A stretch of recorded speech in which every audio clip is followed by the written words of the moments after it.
Hola, ¿qué tal? ¿Cómo están? Estamos en un video, ya el cuarto video. Se están conectando ahorita todos. Estábamos hablando de los errores se aprende y justamente lo voy a enlazar con el tema como tal. Sí, de los errores se aprende. No le vamos a requerir a una persona que acaba de entrar ya sea completamente la última versión de sí mismo. Sería ilógico. Todos tenemos una curva de aprendizaje en las empresas, ¿sí? Aunque seas un vendedor experimentado de 10 años de un producto, vas a llegar a otra nueva empresa y probablemente, aunque sea el mismo producto, tiene otras políticas.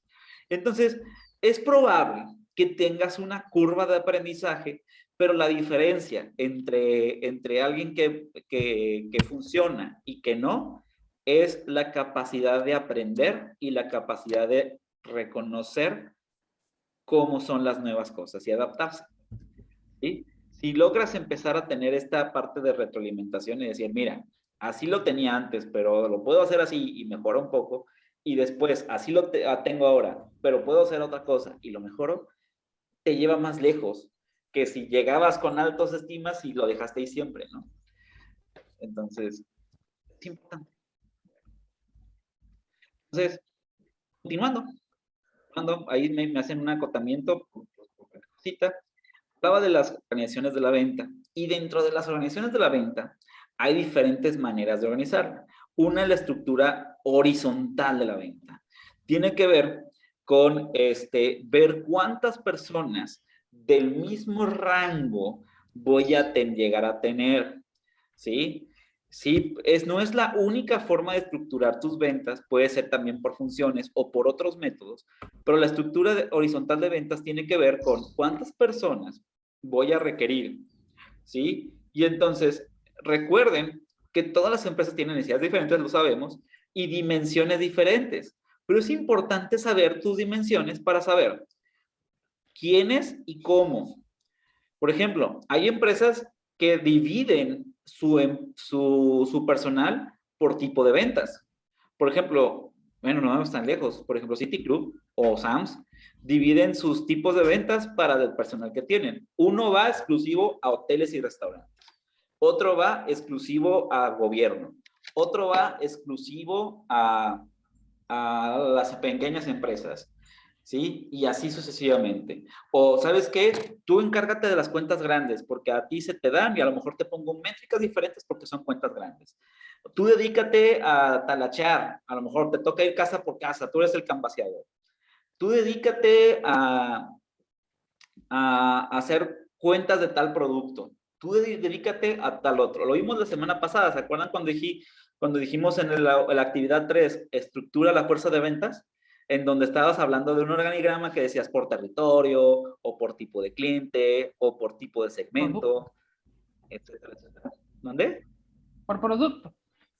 Producto. Exacto. Cuando estamos hablando de eso, tenía que ver con la estructuración de la fuerza de venta. Pero siendo honestos, en los organigramas no solamente son por ahí, sino también a veces por la función que dedicas en la parte de la venta. ¿Sí? Entonces, nada más empezar a preguntarte cuántos son necesarios. Y para eso hay una formulita que también les puedes empezar a ayudar mucho. ¿Sí? Esta formulita tiene que ver para saber cuántos vendedores necesitas en un lugar. Y para eso tienes que saber cuál es el desempeño habitual de un vendedor. Por ejemplo, vendo leche, ¿va? Vendo leche y resulta de ser que cada vendedor promedio vende 30,000 pesos, ¿sí? Y todavía no te has acabado todo el mercado. 30,000 pesos vende cada vendedor. Si tu meta es llegar a vender 300,000, por lógica dices, oye, si cada uno en promedio me vende 30,000 y quiero 300,000, por lógica la idea es que sean 10, ¿no? Que con 10 vendedores que te vendan el promedio 30,000, llegas a 300,000, ¿sí? Y ahí va la fórmula, es el potencial de ventas entre las ventas de cada vendedor, promedio, ¿sí? Pero la cosa no termina ahí. Hasta ahí, de esa parte de la fórmula, la entendemos fácil, ¿no? ¿Sí? Oye, si tengo la meta de 300 y cada uno en promedio me vende 30, lógicamente, en teoría necesito 10. Ajá, si fueran perfectos, si trabajaran diarios, si no se enfermaran, si no renunciaran, etcétera, etcétera, ¿verdad? Entonces, debemos de conservar un colchón y ese colchón es ese índice que ven de rotación. El índice de rotación te indica qué tanto o renuncian o faltan o algo, de tal suerte de tener un comodín siempre. ¿Ok? En este ejemplo de que ven en la pantalla, hablan de un índice de rotación relativamente alto, que es 10% de rotación. ¿Qué significa? Que si tienes 10 vendedores, uno siempre te va a andar fallando. O sea, que uno ya se enfermó, que uno ya te renunció, que uno simplemente lo descansaste, o etcétera, etcétera, etcétera. ¿Sí? Entonces, por ejemplo, si en ese caso, si tienes siempre que de 10, uno te anda fallando por algo, en vez de tener 10, tienes 11 para llegar a esa meta. ¿Tiene sentido, chicos? Hay empresas en donde la rotación puede llegar hasta 20 y tantos %. Hasta 25. ¿Mande? Hasta más. Sí, de que te andan fallando por todo. Hablando por COVID ahora más, ¿no? De que ya uno ya le dio, otro que siempre no, etcétera, etcétera. Pero siempre hay unos faltistas, maestro. O sea, que son por cualquier factores cosa falta. diferentes. Uh-huh. Uno de los casos sí es la pandemia y otro caso es Que ya son así. en el caso de, digo, voy a tocar ahorita el de Manzanillo que nos está ocurriendo. La mayoría de las personas de ahí son temporalidades las que trabajan nada más. Creo que la rotación es, yo creo que trae ya un 40 o 50%. Entonces significa que necesitas casi el doble de vendedores para llegar a la meta. Así es, está muy complicado. De hecho, cada contratación sale en 40,000 pesos, o sea, es muy alto el tema de contratación y la rotación, pues eso cuesta. Fíjate que ahí traes un tema de consultoría administrativa, pero latentísimo. O sea, necesitan ahí mejorar un parte del proceso. A lo que estoy entendiendo, necesitan mejorar parte del proceso porque esa lana de algún lado sale. O Bueno, sale sí, del bolsillo, o sale del bolsillo o te lo piden a ti en métricas. Y creo que les urge ese proceso para tener tranquilidad. créeme que es el concepto maestro de ya de Manzanillo y en la empresa que lo vean en la parte de ventas. Digo, porque la gente de allá no es de Manzanillo, viene de todos los estados por el tipo de que es industrial, no es ni turístico. Entonces, la gente va y trabaja, dices tú, si la jornada es de, no sé, de nosotros, de 6 de la mañana a 8 de la noche, un ejemplo, van al puerto y dices tú, oye, esos que voy a ganar la semana contigo, lo gano ahí en el puerto. Se les llama jornaleros, pero no tienes ninguna parte proporcional. O sea, llevas tus 1,000 pesos, te los ganas en el día y mañana ves a ver si hay trabajo o no. Y si no, pues no saliste, nada más ganaste lo de un día. O sea, eso es lo que argumenta. ¿Así es el esquema en donde tú trabajas ahorita? ¿En Sí, así Manzanillo? es. Sí. Órale, como los mexicanos en Estados Unidos, ¿no? Que se ponen Están ahí, afuera que de los Home contratan Depot. por día. Así es, así los contratan ahí en el puerto. Bueno, no soy del puerto, pero como traemos allá trabajador, un CEDIS, entonces son los argumentos que tienen. O sea, ellos vienen de Puebla, de Guerrero, de Michoacán, de Culiacán, de todos lados. Chiapas. De Oaxaca, sí, de todos lados, pero son como paracaidistas, así les llaman. Lo sé. Mira, Van tiene por... sus... Tú Pues ya son viviste como las los ventajas y jornaleros de desventajas. aquí de los cañeros, ¿no, maestro? Que también vienen por temporadas y ya esos mismos se van al corte de las zarzamoras y de todo eso. Se acaba lo de la Sí. caña y le brincan al otro. Ok, qué bueno que lo acabas de tocar. Cuando el proceso es fácil de aprender y si es una empresa que pues busca la rentabilidad sobre todas las cosas, tiene lógica. Pero si es un proceso que requiere tiempo de aprender, por ahorrarse unos centavos están gastando unos pesos. O sea, si requieres, si esta labor de ventas de este producto requiere que aprendas técnicas, que aprendas formas, que aprendas maneras, etcétera, etcétera, por quererte ahorrar unos pesos, porque obviamente los contratan así porque no les vas a dar seguro, no les vas a dar prestaciones, es por el día y san, se acabó. ¿Sí? Entonces, por quererte ahorrar los pesos de no asegurarlos, no darle forma, etcétera, etcétera, probablemente estás teniendo gente incompetente. Y entonces al tener gente incompetente, pues ¿qué empiezas a lograr? Uno, demeritas la marca, porque la gente empieza a decir, ay, no, pues esta marca no, porque si esa persona es incompetente te da argumentos erróneos y entonces empieza a notar la marca como errónea, ¿sí? Como estas marcas que te dicen una cosa y es otra cosa, etcétera, ¿sí? Y empieza a bajar un poco tu valor de marca y eso hace que sea más difícil de vender y requieras más esa táctica para poderlo lograr. Y entonces, lejos de crecer, te quedas estancado o a veces pierdes dinero. Entonces, depende de la empresa. Si me dices que es algo fácil de aprender y replicar, es la mejor opción buscando la rentabilidad. ¿Sí? Esa gente, maestro, digo, para, no vaya a ser, no es la marca del ala, ¿eh? No son los jornaleros, le llaman Ya. a los de ahí del puerto. Me Ya, refiero que ahí ya. lo que a los que ocupan ahí nada más es que carguen. O sea, Ah, en pocas palabras, que caminen y carguen, es lo único. ya. No, pues por eso les piden. Por Y eso. sacas el día, ganas 1,000 pesos, un ejemplo, descargas, no sé, un barco completo y ya Wow. de 5 de la mañana a 10 de la noche y ya otro día no sabes si tienes trabajo o no, pero la gente pues así trabaja ahí. Pues con que Por tenga trabajo 5 días o 6 días en una quincena, ganas más que los otros que se pegaron allá.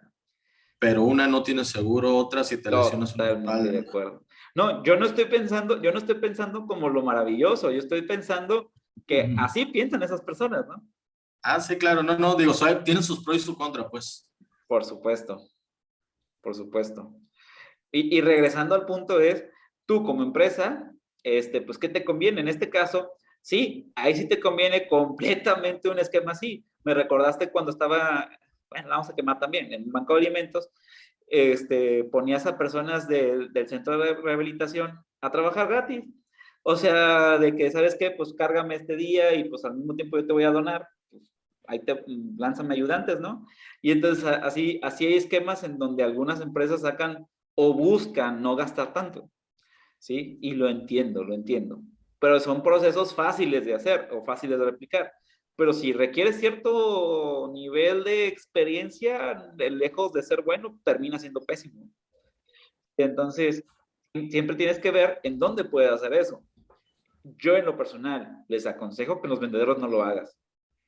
En los vendedores requieres a alguien que sepa de esto o por lo menos que aprenda de esto, ¿sí? Para que lo vaya mejorando.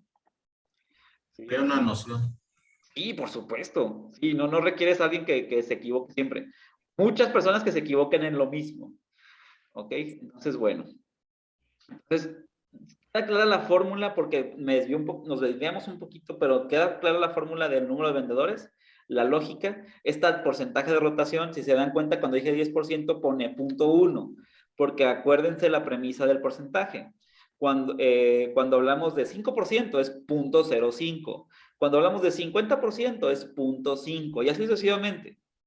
De tal suerte que te va a aumentar el número de vendedores, ¿sí? Porque lo estás multiplicando, ¿sí? Sí, por ejemplo, estaba diciendo José Luis, ¿sabes que tengo una tasa de rotación del 40% de la gente?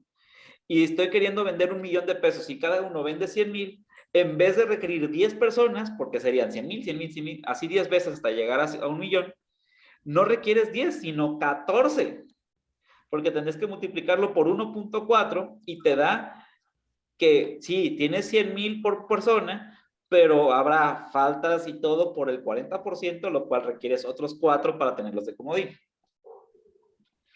¿Sí? Entonces va por ahí la fórmula. Bien, pronóstico de ventas. Hablar de pronóstico lo hablamos la semana pasada y hablábamos de la estimación cuantitativa de la parte futurista. Me voy rápido aquí porque lo hablamos la semana pasada, en donde estábamos hablando de una estimación de ventas, ¿no? Una parte de cómo creo ver el futuro de las ventas como tal, pero literal es parte del nombre de la materia. Bien, entonces el pronóstico es esta parte numérica que me va indicando qué es lo que espero de vender, ¿sí? De alguna manera, La idea del pronóstico es tratar de anticiparte del futuro, ¿sí? La idea es ver de qué manera puedo o de qué manera se va a comportar la situación lo más fidedigna posible.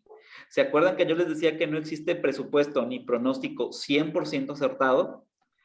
Pero existen modelos matemáticos, modelos de cualidad que se acercan o se pudieran acercar a eso.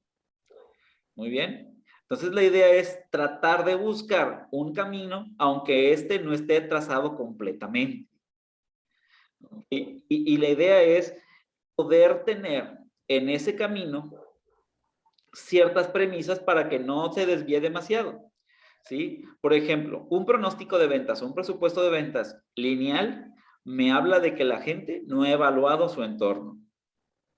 ¿Sí? Por ejemplo, estas personas que ponen un presupuesto de ventas o un pronóstico de ventas de, no sé, voy a vender al mes 13,000 pesos mensuales, desde enero hasta diciembre del 2035. Dices, ¿cómo pues? Entonces te falta a conocer muchísimo más de tu producto, de tu servicio tal vez. ¿Sí? Recuerden que todas las empresas tienen meses buenos y meses malos. La inmensa mayoría aquí en Colima, el mes bueno es diciembre, pero no todas las empresas. ¿Sí? El mes bueno es diciembre y usualmente el mes bueno es Noviembre, abril. por lo del Buen Fin. O noviembre en algunas otras. ¿Sí? Para nosotros no, maestro. Es exacto, no sé cuál sea, pero Para ustedes diario, la gente diario tomamos, bueno, sí, pero hay de hecho, meses que más. Tiene prioridades la gente de gastos de juguetes en el mes de diciembre. O regalos.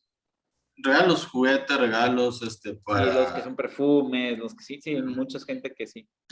para ya Sí. se indica más el mercado. Por ejemplo, si vendieras agua fresca, diciembre es malo. en el verano, sí, en la primavera y verano. Bueno. Exactamente.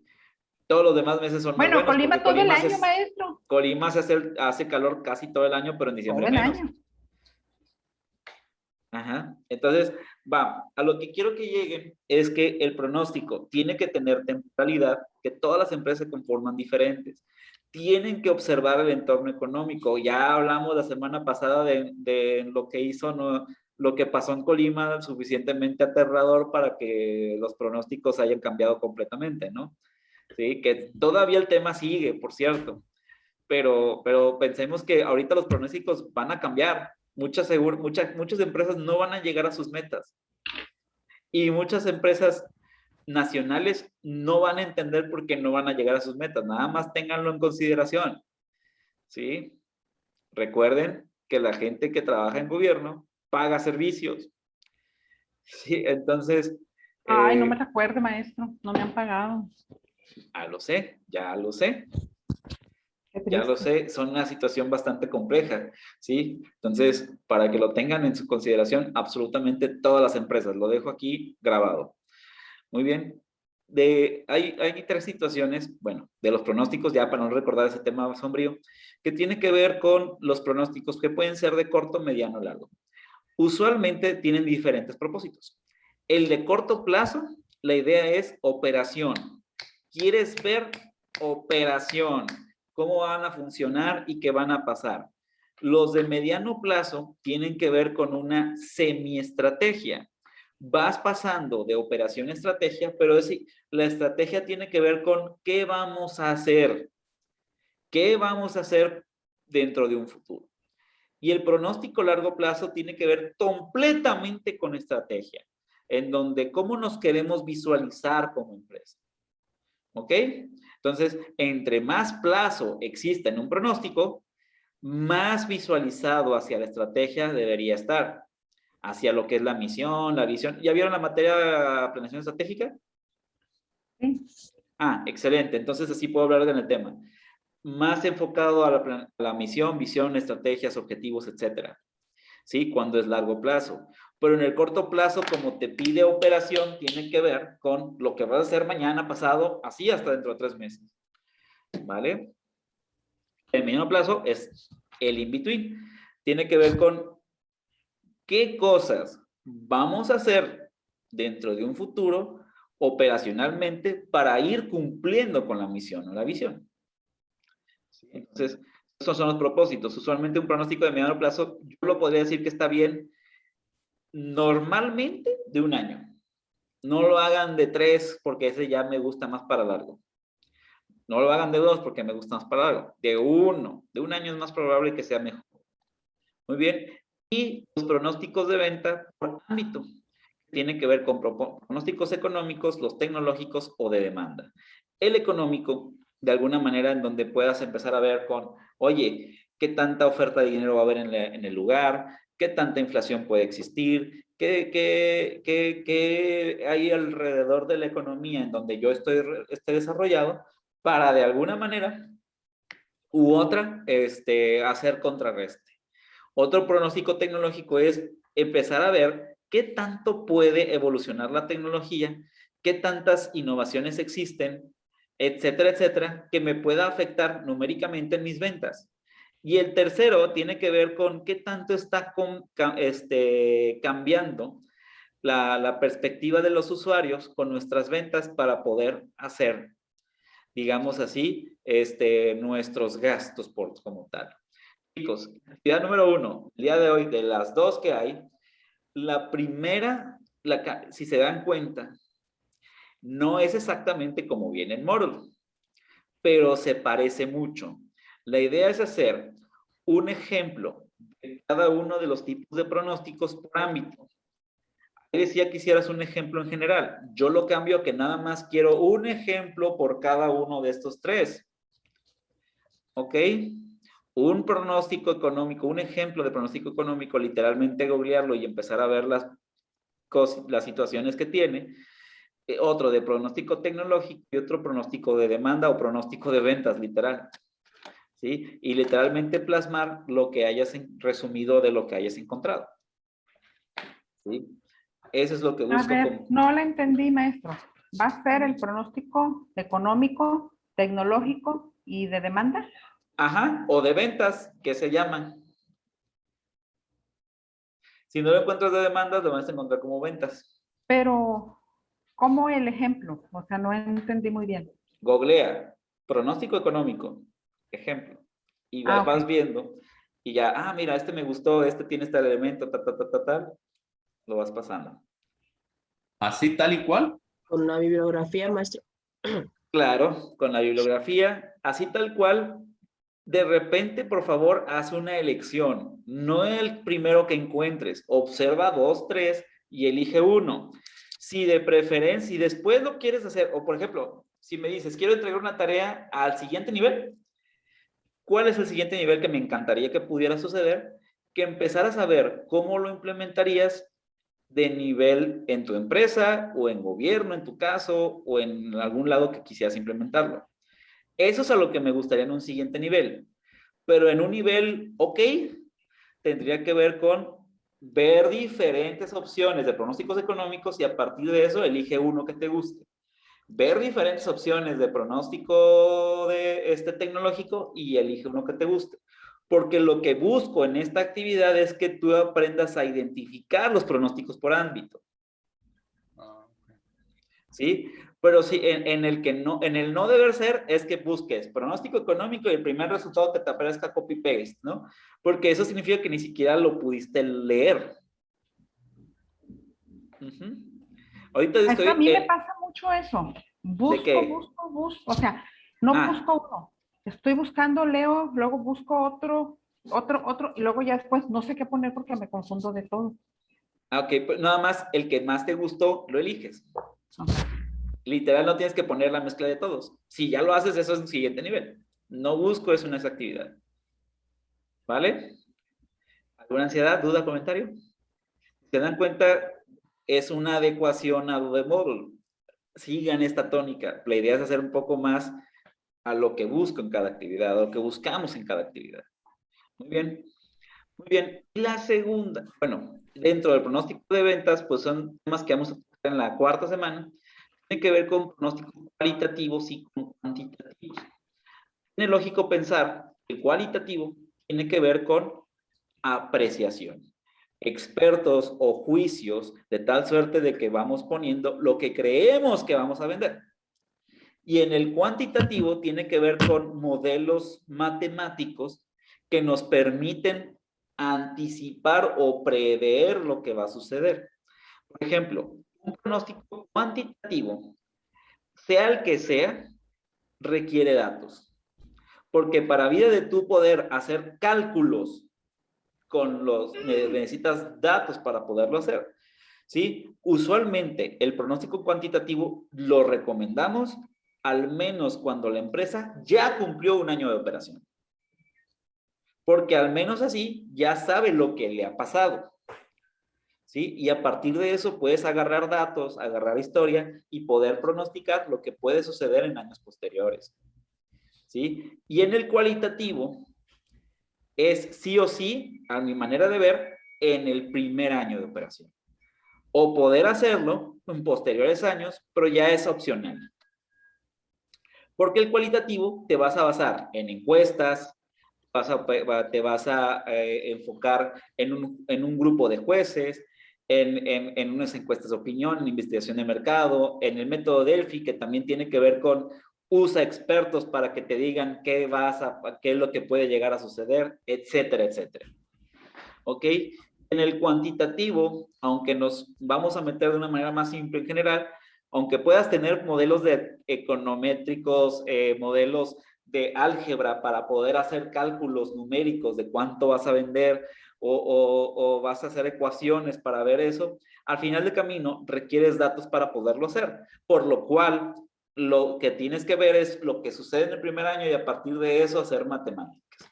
Por ejemplo, es imposible que suceda, pero imaginémonos, si en el primer año vendiste 3,000 pesos mensuales durante todos los meses del primer año, probablemente en el mes 1 del segundo año vendas 3,000 pesos. ¿Sí? Tendría sentido que vendas lo mismo. Si vendiste todos los años lo mismo, en el siguiente cálculo va, o todos los meses lo mismo, en el siguiente cálculo va lo que hiciste en el anterior. ¿Vale? Y bajo esa premisa basa el cuantitativo, en donde todos los datos que ya tienes anteriores te sirven para acomodar los futuros. Muy bien. Aquí dejo un procesito para poderlo empezar a hacer. ¿Qué tiene? Bueno, si es un pronóstico, empieza a copiar datos. Si dices, oye, soy un negocio nuevo, ¿de dónde vienen los datos? De tu competencia, puede venir datos de otros lados, o por ejemplo de encuestas, pueden venir datos de estudios del INEGI, etcétera, etcétera, etcétera. ¿Sabían ustedes, por ejemplo, que INEGI tiene una fuente de datos impresionante? Por ejemplo, para datos económicos, de cuánto gana la gente, más o menos en qué medio los gasta, etcétera. Pues debe de tenerlo, maestro, por lo que maneja, por lo que es. Y es una fuente de información brutal. ¿Sí? Tiene muchísimos datos para que ustedes lo puedan tener. ¿Y es de dominio público? Sí, la mayoría sí. Tiene sus propias bases de datos. De hecho, hay empresas que de ahí sacan sus estadísticas, maestro, Realmente. para estudios de mercados. Sí, de hecho, nosotros lo sacamos de ahí, de INEGI. Hacemos encuadres de AGEP con DENUE, que son algunas de las herramientas más populares. Sí, sí, sí. Hay mucha información. La verdad, es como me encantaría que haya una plática de INEGI directamente de cómo usar los datos. Hay mucha información ahí. Bien, entonces es empezar a tener datos, empezar a construir un modelito y empezar a partir de los datos, empezar a hacer juego de números, ¿no? Para decir, ¿sabes qué? Oye, si veo que en el INEGI dice que el mercado en general de lo que yo hago vende 30,000 pesos, pues no puedo decir en mis ventas que voy a vender más de 30,000, porque el mercado me dice que lo máximo es 30,000. Entonces a lo mejor yo me pongo con porcentajes para saber hasta dónde puedo llegar, ¿sí? Entonces, usualmente los mercados son de millones de pesos. Entonces, no se me desesperen con que tengan el 1% de participación, siendo empresa pequeña es más que suficiente. Ok, bueno. Entonces, la idea es empezar a construir a través de datos. Les soy honesto, la idea es empezar a hacer más dentro de las siguientes semanas. Eso nada más lo nombro. Parte del proceso tiene que ver con manipular la información, evaluar el modelo, aplicarlo y hacer el pronóstico. ¿ok? Les decía que tienes que checar, estas diapositivas las mando, tienen que ver las ventas históricas y tienes que ver lo que está sucediendo en el mercado para poder hacer un buen pronóstico de ventas. Muy bien, ¿sí? Entonces hay que ver las ventas históricas, las previstas, las del mercado objetivo, etcétera, etcétera, etcétera. Muy bien. Me voy a ir lo que les había comentado anteriormente. Estoy haciendo como un recap rápido, pero les estoy comentando de que cuando estás haciendo pronósticos, lo interesante es ver cuánto puedo vender, ¿sí? Acuérdense hace rato que yo les decía de la experiencia que tuvo Elsa después con seguros periféricos, ¿sí? En donde a lo mejor si eres una empresa pequeña, a lo mejor tienes la capacidad de vender tantos productos. Y si rebasas de eso, muy probablemente no atiendas a más a la gente. Entonces tienes que tener una justa medida entre cuánto puede vender y entre cuánto vendo, ¿sí? Entonces, por ejemplo, hay gente que llena su restaurante pero tiene una mala estufa y le va mal con eso, ¿no? Entonces, para hacer un pronóstico de ventas también tienes que ver un término que se llama capacidad instalada, que la capacidad instalada es lo máximo que puedo producir, lo máximo que puedo hacer, y tiene que ver con cálculos numéricos. Por ejemplo, ¿tienes un restaurante? Fácil. Calcula tu capacidad de atención en la cantidad de mesas que tienes ahí, si no tienes servicio de domicilio. Oye, tengo tantas mesas de tantas sillas, puedo atender por hora o por tantas horas a tantas personas. Y si tengo más de esas, seguramente las tengo paradas o las tengo esperando. ¿Sí? Entonces, a partir de eso. O también, por ejemplo, ¿cuánto tardo en hacer un platillo? Y a partir de cuánto puedo tardar en hacer un platillo, son el max, y el número de horas que atiendo es el máximo de número de platillos que puedo tener. Teniendo en mente tu capacidad instalada, tus ventas nunca deben de propasar más de un 70-80% de lo que puedes hacer. ¿Ok? También tiene que ver con la temporada y con la expectación de ventas. Muy bien. De aquí me quiero ir, esto también tiene que ver con lo que hemos platicado. Me quiero ir aquí para que vean cómo es un ejemplo de pronóstico de ventas, ¿sí? En donde ven aquí empiezan a tener una demanda observada. ¿Qué es esto? Ellos hicieron un pronóstico de cuánta gente le dijo que les interesa ese producto. Y a partir de eso, dicen, oye, pues hay tanta gente que nos puede interesarse por nuestro producto. A partir de eso hago un cálculo, que qué tal si me va de tal manera, me va de otra o me va de otra. Y a partir de eso empiezo a hacer cálculos numéricos, ¿sí? Donde va calculando qué meses van a ser los buenos, qué meses no van a ser tan los buenos, etcétera, etcétera, etcétera.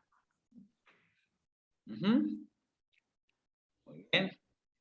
Y otro pronóstico también tiene que ver con encuestas. Por ejemplo, cuando haces las encuestas de investigación de mercado, también a partir de eso puedes sacar una pequeña tendencia de cómo te van a comprar. Por ejemplo, si hiciste una encuesta a 600 personas, ¿sí? Y de esas 600 personas te dijeron que te iban a comprar 30 y que iban a pagar 40 pesos por eso, tú calculas que de esos 600 te darían 1,200 pesos. Porque estamos calculando 30 por 40, 1,200. Y dices, pero si tengo una población no de 600, tengo una población objetivo, no sé, de 60,000, pues ya haces la conversión necesaria y a partir de eso pronosticas tus ventas. ¿Ok? Y a partir de eso tú vas viendo cuánto es el monto que podrías llegar a vender. Ese es un método cualitativo porque aún no tienes un número, ¿vale? Pero es una manera de poder hacer un pronóstico. ¿Ok? Si no, hay errores que cuestan mucho. Y la parte del presupuesto de ventas y pronóstico de ventas, pues puede tener muchas consecuencias en diferentes áreas, ¿sí? Si, por ejemplo, empiezas a pronosticar mal, a lo mejor la producción se puede sobrepasar o a lo mejor tengas excedente de producción, que también puede ser muy peligroso, ¿sí? Mucha cantidad de almacén o que tires mucho producto, ¿no? Si no haces un pronóstico parte finanzas, a lo mejor o no tienes el efectivo o a lo mejor te sobra el efectivo pensando en que el efectivo ahí esté ahí sin hacerse nada, ¿no? Nada más en el banco acumulándose. Ojalá fuera el problema, ¿no? Sí, de alguna manera también la fijación de precios, si de alguna manera a la hora de hacer pronóstico de ventas pronosticas mal el precio que les vas a dar al público, inclusive vendiendo tengas pérdidas, que eso también pasa bien seguido, ¿eh? con emprendedores pasa bien seguido. Que las personas no calculan bien sus costos y terminan perdiendo por operación y no se dan cuenta. ¿Sí? Entonces, ¿sí? Y también, pues bueno, si tu fuerza de ventas está en un pronóstico, si tienes muchos vendedores, tienes, pues, de alguna manera u otra, pues, altos pagos o personas que ganan bien poquito si es pura comisión. Y si no tienes muchos vendedores, seguramente no cubres las metas o te quedas corto en tus ingresos, ¿vale? Entonces, también ahí el pronóstico de ventas puede tener esa consecuencia. Entonces, pues bueno, partimos de eso para también definir el presupuesto de ventas. El presupuesto de ventas, a diferencia del pronóstico de ventas, es que el pronóstico simplemente se basa solamente en el número de ventas y ya, ¿sí? O en más o menos en qué manera crees que se va a comportar las ventas. Acá no. Acá el presupuesto de ventas implica más como tal. Implica ya casi ver incluso los gastos de venta, incluso toda tu operación. Yo en lo particular con los presupuestos de venta me gusta más pensar en un estado de resultados. No sé si conozcan lo que son los estados de resultados. Es lo ¿No? del...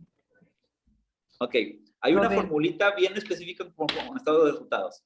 Ventas menos costos de ventas dan utilidad bruta, que es el dinero bruto, así como lo que gastas de la cartera versus lo que tienes, utilidad bruta. Luego le descuentas gastos de venta, gastos operativos y gastos como tal y te dan utilidad operativa. Luego le disminuyes los gastos financieros y te dan utilidad antes de impuestos. Luego le descuentas impuestos y te da utilidad neta. ¿Sí? Esa figura de presupuesto, esa figura de estado de resultados en lo particular me gusta mucho a la hora de hacer presupuestos de ventas. Da una mirada de también cómo los gastos irían en ese caso, qué es lo que hace el presupuesto y no hace el pronóstico. El pronóstico se queda mucho en los ingresos. Ajá. Nos queda menos de un minuto. Calma, tranquila, ahorita. ¿Me regalan, por favor, tantito de otra conexión? Sí, claro, para no quedarnos así. Claro que sí.